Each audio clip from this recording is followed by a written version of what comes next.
Apakah setiap tawassul dan atau berdoa kepada Allah melalui perantara orang yang sudah orang yang sudah mati termasuk syirik akbar? Bagaimana jika orang yang bertawassul tersebut tetap meyakini Allah lah yang mengabulkan doa, sedangkan tawassul tersebut hanyalah sebab penghantar doa tersebut dikabulkan oleh Allah? Apakah tetap dihukumi syirik akbar atau syirik asghar?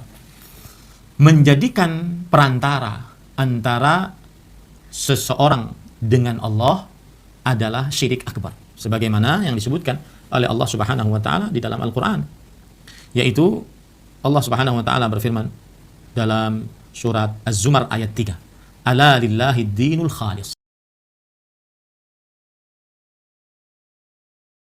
Sebelumnya kita sefahamkan dulu, orang ini kan rujukannya Ibnu Taimiyah. Jadi membedakan antara tawassul kepada orang hidup dengan kepada orang mati. Maka ketika orang ini bicara semua tawassul itu adalah menjadikan sesuatu selain Allah sebagai wasilah, bukan memintakan didoakan oleh orang. Karena Ibnu Taimiyah itu menganggap tawassul itu boleh kepada orang hidup dalam artian kita minta didoakan. Jadi kita ketemu dengan orang terus kita minta didoakan, itu tawassul menurut Ibnu Taimiyah. Sementara kalau berdoa misalnya Allahumma bijahi nabiyika atau bihaqi nabiyika, nah itu namanya tawassul ya. Tawassul dengan orang mati ya.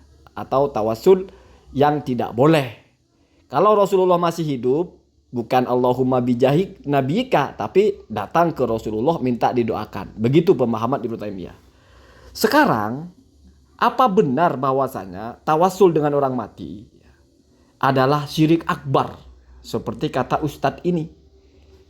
Maka saya bawakan beberapa kitab di sini ya.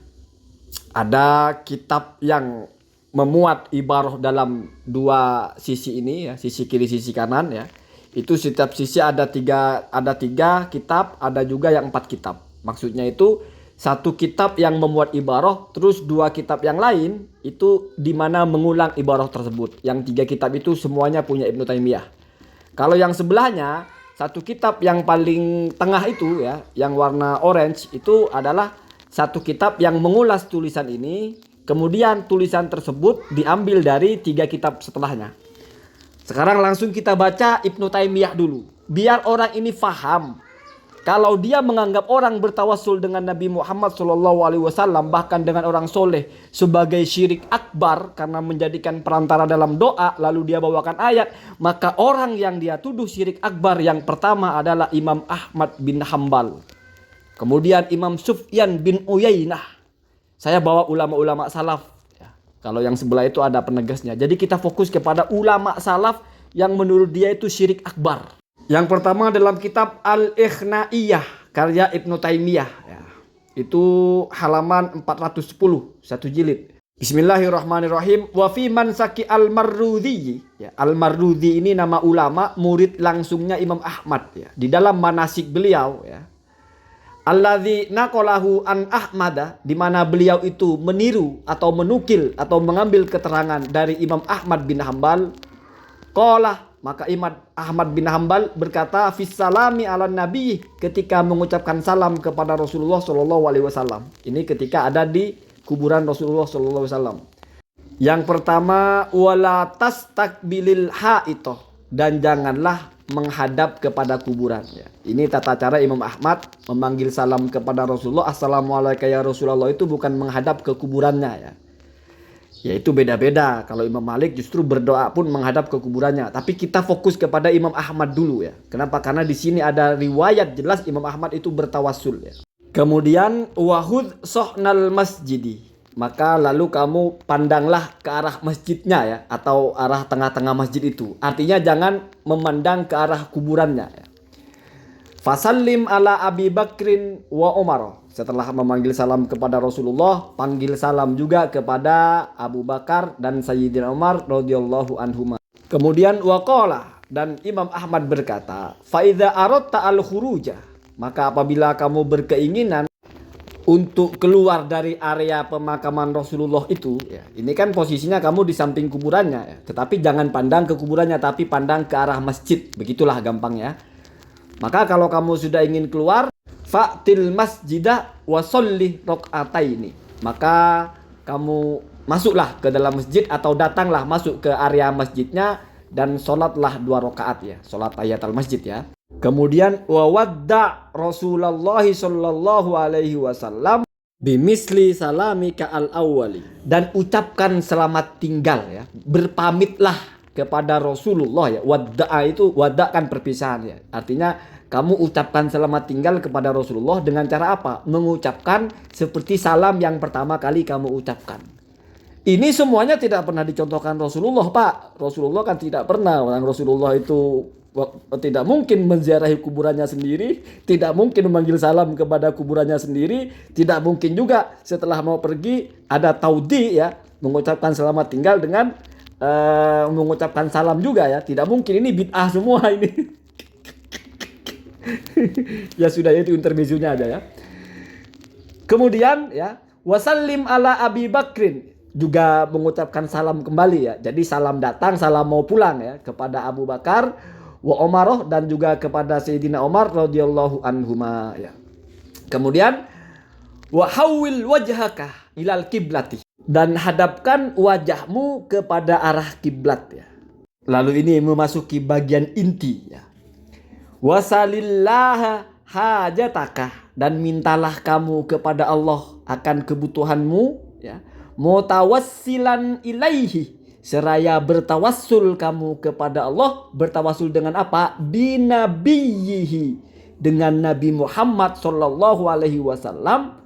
Tukdoh, maka niscaya hajatmu akan terkabul minallahi azza wa jalla, dari Allah subhanahu wa ta'ala. Begitu ya, begitu ya diajarkan oleh Imam Ahmad bin Hambal. Kita berdoa, bertawassul dengan Nabi Muhammad sallallahu alaihi wasallam. Ini Nabi Muhammad sudah wafat. Ini Imam Ahmad bercerita setelah Nabi Muhammad sudah wafat. Artinya ini bertawassul kepada al-amwat, bertawassul kepada orang yang sudah meninggal ya.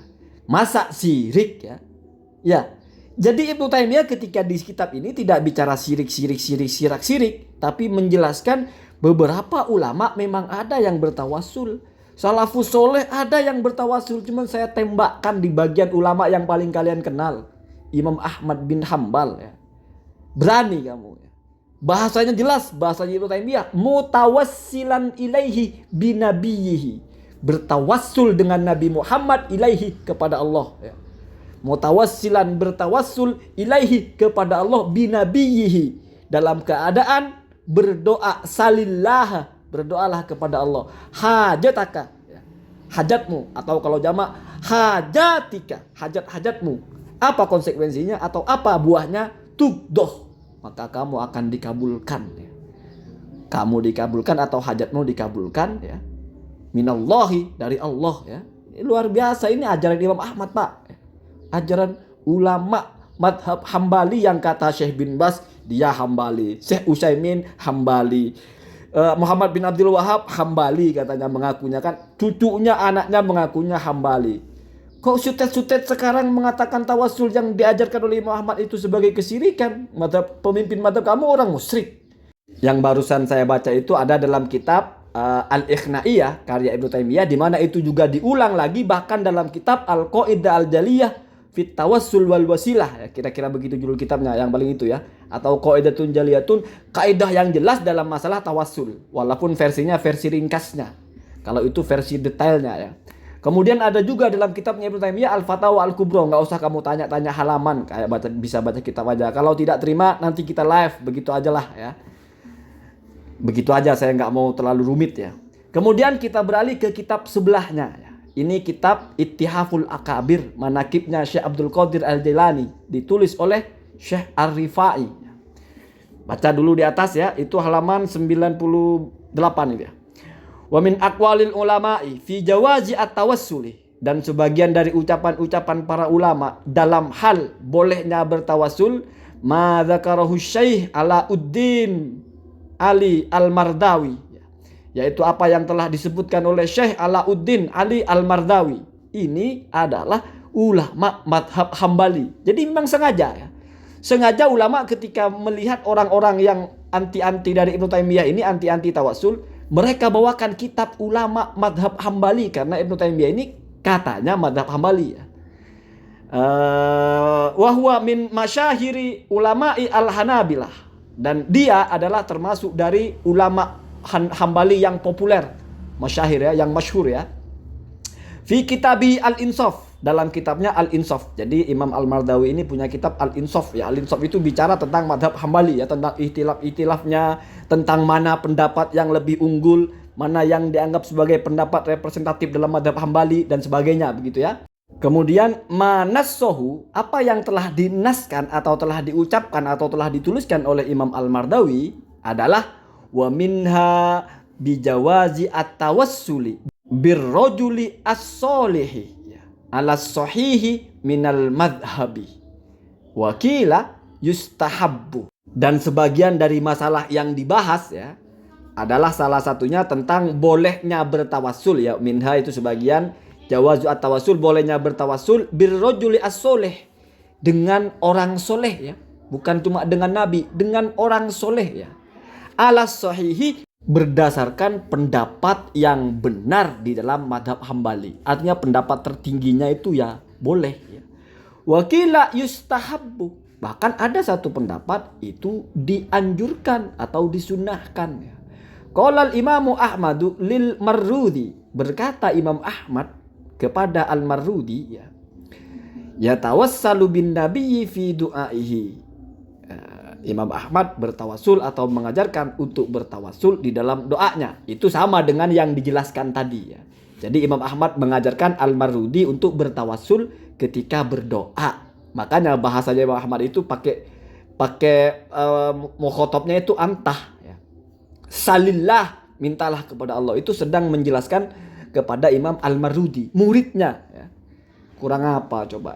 Kemudian wajazama, dan bahkan Imam Ahmad itu memastikan ya tentang bolehnya bertawasul itu fil mustau'ib wa ghairihi, sebagaimana ada dalam kitab Al-Mustau'ib dan juga kitab yang lain. Al-Mustau'ib itu kitabnya As-Samiri kalau tidak salah. Itu juga adalah kitab pokok dalam madhab Hambali ya, atau kitab yang mengulas tentang fikih-fikih dalam madhab Hambali. Kemudian wa dzakara al-Imamu As-Suyuti, dan telah menyebut atau telah mengatakan Imam As-Suyuti fi Tabaqati al-Hufadi, dalam kitabnya yang berjudul Tabaqatul Hufad. Faqala, maka Imam As-Suyuti berkata, dzukira, pernah disebut ya. Jadi ini ceritanya Imam As-Suyuti. Pernah disebut ya. Siapa yang disebut dalam kurung itu? Ai Sofwan ibnu Sulaim ya. Nama orang yang yaitu Sofwan bin Sulaim. Ini seorang tabi'in ya, bukan lagi tabi'ut tabi'in. Jadi kalau level masanya itu di atas 4 madhab ya. Karena ini tabi'in ya, kurun nomor 2, di bawahnya sahabat ya. Inda Ahmad, disebutnya di mana ya? Di sisi Imam Ahmad. Artinya ada orang bercerita atau menyebut nama Sofwan bin Sulaim di dekatnya Imam Ahmad ya. Imam Ahmad mendengar nama itu. Faqala, maka Imam Ahmad berkomentar atau berkata, hada rajulun, ini adalah laki-laki, yustasqa bihadisihi wa yunzalul mataru minas sama'i bidzikrihi. Sofwan bin Sulaim ini adalah laki-laki di mana dulu itu sudah biasa orang-orang menjadikan dia sebagai wasilah ketika bertawassul ya. Jadi orang-orang kalau sholat istisqa, doa minta hujan, bertawasulnya menggunakan nama Sofwan bin Sulaim ya. Kemudian apa yang terjadi? Turun hujannya ya. Yustasqa bihadisihi ya, yunzalu al-mataru atau yanzilu al-mataru bidzikrihi ya. Hujan itu diturunkan oleh Allah atau hujan turun dengan wasilah karena beristisqa, bertawasul dengan nama Sofwan bin Sulaim ya. Itu ceritanya Imam Ahmad. Lalu apa komentarnya Imam Asyuti ya, atau komentarnya Ar-Rifai ya? Mata Sofwan bin Sulaim. Sofwan bin Sulaim itu telah wafat ya, sanata arba'in wa ishrina wa mi'atin, tahun 124. Yakni maksudnya adalah ya, annal Imam Ahmad, bahwa Imam Ahmad ini qala dzalika, mengatakan hal tersebut, mengatakan bahwa Sofwan bin Salim itu dijadikan wasilah ketika orang berdoa minta hujan ya. Ba'da mautihi atau ba'da wafatihi, setelah wafatnya Sofwan bin Sulaim, bizamanin, beberapa waktu yang sangat lama. Iyalah Imam Ahmad itu lahir saja baru tahun 164. Sementara orang yang diceritakan oleh Imam Ahmad, Sofwan bin Sulaim itu wafatnya saja tahun 124. Artinya beberapa puluh tahun itu jaraknya ya, walaupun sama-sama terjadi di abad kedua ya. Wafatnya Sofwan bin Sulaim dan lahirnya Imam Ahmad sama-sama di abad kedua. Kita lanjutkan. Wa fi kitabi al-ilal wa ma'rifatir rijal, dan di dalam kitab yang berjudul al-ilal wa ma'rifatur rijal ya, itu kitab Masailu Imam Ahmad ya. Jadi tanya jawabnya Imam Ahmad ya. Di situ banyak juga riwayat-riwayat yang Imam Ahmad ditanya oleh anaknya. Kalau nggak salah namanya Abdullah ya, Abdullah bin Ahmad bin Hambal. Lalu Imam Ahmad menjawab, lalu dikumpulkan menjadi kitab itu ya, al-ilal wa ma'rifatur rijal ya. Kemudian ya, An Abdillahi ibni Ahmad ibni Hambalin. Nah, itu yang maksud saya. Riwayat dari Abdullah bin Ahmad bin Hambal. An Abihi, yang berasal dari bapaknya. Siapa itu? Ahmad ibni Hambalin, yaitu Ahmad ibni Hambal. Begitu ya, jadi badal semua ya. Hambalin itu monsorif ya, bukan isim ajam itu. Ada artinya, walaupun ada yang bilang tidak monsorif ya, sudahlah ya. Kita baca yang monsorif saja. Qala Ahmad bin Hambal atau Imam Ahmad berkata, Qala Ibnu Uyainah, berkata Ibnu Uyainah ya. Ibnu Uyainah itu Sufyan bin Uyainah. Jadi ini semua ulama salaf asli, bukan palsu ya. Apa ucapannya? Rojulani solihani. Adapun dua orang yang sama-sama soleh. Yustasqa bihima. Ialah dijadikan wasilah untuk meminta hujan atau doa minta hujan pada Allah. Ibnu Ajlan. Yang pertama adalah Ibnu Ajlan. Kemudian wa Yazid bin Jabir, dan Yazid bin Jabir. Jadi Sufyan bin Uyainah bercerita ya, didengar oleh Imam Ahmad bahwa ada dua orang-orang yang soleh, di mana orang kalau beristisqa atau meminta hujan biasanya bertawassul kepada dua orang tersebut ya. Kemudian yang terakhir ya, wa qala al-Imamul Hafidz At-Taqi As-Subki ya. Imam Taqiyuddin As-Subki ya, fi Syifa'i As-Saqami, dalam kitabnya Syifa'us Saqam ya, manassuhu, apa yang telah diucapkan oleh beliau ya. Wa aqulu, maka aku berkata, innat tawassula, sesungguhnya at-tawassul bin nabiyyi, dengan Nabi Muhammad sallallahu alaihi wasallam, jaizun, adalah boleh, fi kulli halin, dalam semua keadaan, qabla khalqihi, bahkan sebelum diwujudkan penciptaan Rasulullah ya. Karena mereka meyakini ya bahwasanya Rasulullah itu adalah sudah ada sebelum diciptakan dalam bentuk jasadnya ya. Jadi maksudnya khalqihi di sini sebelum diwujudkan jasadnya ya. Wa ba'da khalqihi, dan setelah diwujudkan jasadnya, fi muddati hayatihi, semasa hidupnya ya. Jadi nggak mesti langsung minta doa kepada Rasulullah, bertawassul sendiri saja bijahi nabiyika, baik Rasulullah ketika masih hidup ya, bahkan ketika sebelum terwujud ya, begitu maksudnya ya. Fid dunya, di dunia, wa ba'da mautihi, dan juga setelah Rasulullah wafat sallallahu alaihi wasallam ya. Jadi itu ya, itu ada dalam kitab Syifa'us Saqam ya. Jadi kitab-kitab yang saya pasang itu memuat sebagian ini ya. Ada yang tadi sudah disebutkan judulnya, yang 4 kitab sebelahnya itu ada Syifa'us Saqam ya, karya As-Subki, ada Tabaqatul Hufat karya siapa? As-Suyuti, ada Al-Ilal wa Ma'rifatur Rijal ya, Imam Ahmad bin Hambal. Ada juga yang kitab yang memuat ibarah ini, yaitu Ittihaful Akabir, manakibnya Syekh Abdul Qadir Al-Jailani. Allahumma hdina hadasabil. Mungkin saya banyak salah-salah membaca, tetapi semoga pemahamannya tidak keliru sehingga kita tidak tersesat. Amin Allahumma amin.